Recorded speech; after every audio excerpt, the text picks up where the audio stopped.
Joining us tonight for our first Google Hangout is three people who can give us some insight on the Senate race and on politics in Missouri. Joining us tonight, first we have Chris McDaniel from St. Louis Public Radio. Chris is in the far bottom left. The man on the main screen, though, is Patrick Werner, Republican strategist, former director of Todd Akin's campaign at a former time, not this election cycle, we should point out. I'll pose a question to the both of you that I probably should have been more direct with the senator in that interview, and that is, did Todd Akin cost the Republicans a seat in the Senate? He absolutely did. I think most people would have agreed that Senator McCaskill's seat was one of the most vulnerable, if not the most vulnerable, before Congressman Akin's comments concerning legitimate rape. That was pretty much the main issue of this race. If he hadn't made that comment, or if he wasn't selected in the primary, I don't think Senator McCaskill would have been back for another term. I think everyone knows the comments you're talking about, but we should just be clear. He said, quote, legitimate rape. In those instances, a woman's body can somehow shut that down. I think that's ground we've all been over before. Patrick, same question quickly to you from the Republican perspective. Yeah, sure. I mean, if you just looked at the polling data before the comment and then you looked at the polling data after the comment, then you saw the results. I mean, certainly that played a major role in the outcome of the election on Tuesday. So does the Republican Party, what does this Senate race, if anything, tell you about, we heard the senator talk about the brand of the Republican Party. Does it need to change in Missouri specifically?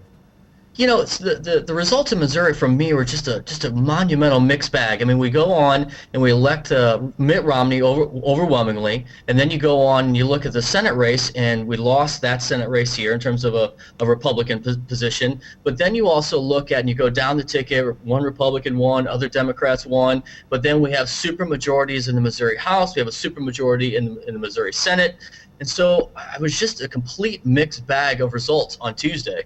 Does it have to? I would push back a little bit on that, though. I wouldn't say it was a mixed bag. In terms of the statewide races, the Republicans did not do well. There was only one statewide race that they won, and that was Peter Kender besting Susan Monty in the lieutenant governor's race. And all of the other ones, Jay Nixon beat Spence by 12% for the governor. Attorney General's race, Chris Koster won by 15%. I think in terms of these statewide races, you have to appeal to a larger audience. And certainly, if you look at the composition of Missouri State House and the State Senate, you can afford to do a little bit less of that because you have a smaller district. Okay, you don't have for statewide races. You don't have to work in IT to know that we've added a person to our Google Hangout. Let's welcome Jane Duker. And Jane, former chief of staff to former Missouri Governor Bob Holden. Jane, the topic, we were talking about you before you got here, so we're going to change the topic to something more pertinent to politics. No, I'm kidding, of course. But the idea, does the Republican Party in Missouri, do they have some rebranding to do in the light of this past Tuesday's election? I mean, I think they do. I think the idea that being extreme, even for Missouri, is not as palatable. And I think that we have a conservative Democrat ticket. They did very well in Missouri, and it's because they moved toward the middle. And I think that voters are now moving toward wanting people who will work across the aisle and who will be more moderate.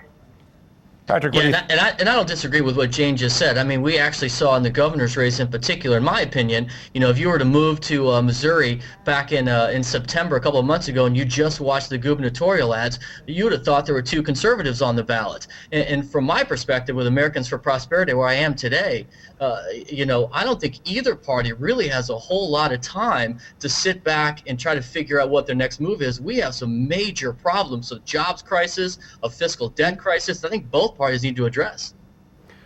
Going to Washington, returning to Washington for Claire McCaskill, what kind of power does she have? What does she take with her in her reelection? Does she have some influence in our capital? I think she's going to have more power. I mean, she was already, she had a pretty powerful position, but now she goes back, in an important state, and she did it without the help of the national party in the sense that President Obama and Joe Biden did not come and campaign for her, so she doesn't really owe them anything. I think she's going to have a pretty powerful position. Jane, you started to say something. Go ahead.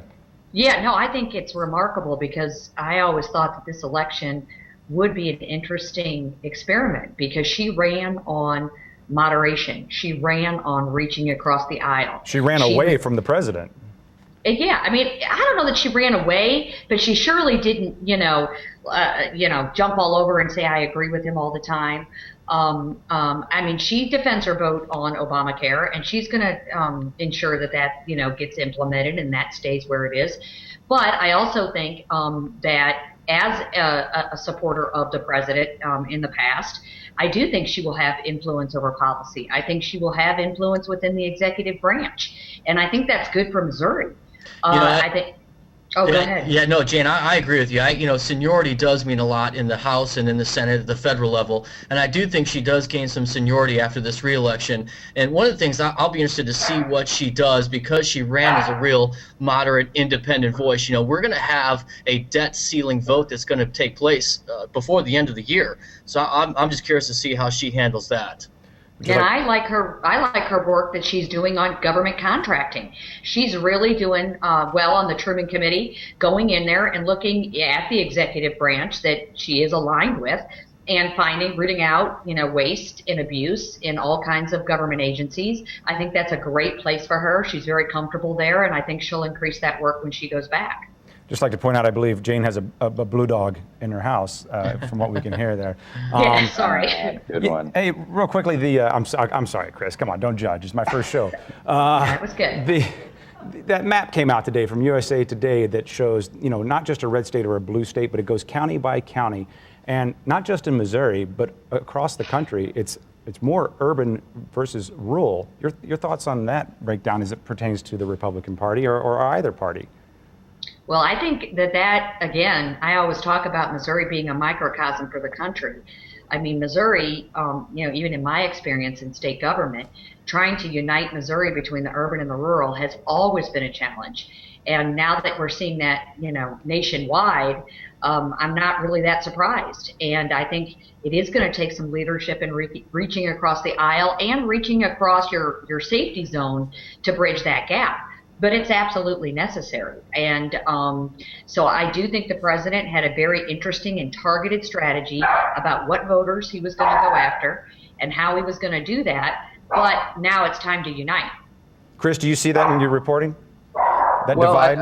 I think Senator McCaskill did pretty well in rural areas in terms of, she actually won Greene County, which is pretty phenomenal for a Democratic candidate.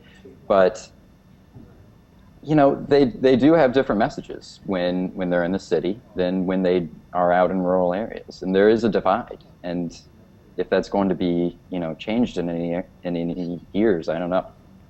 Well, and I think in tough economic times, it's harder to bridge the gap.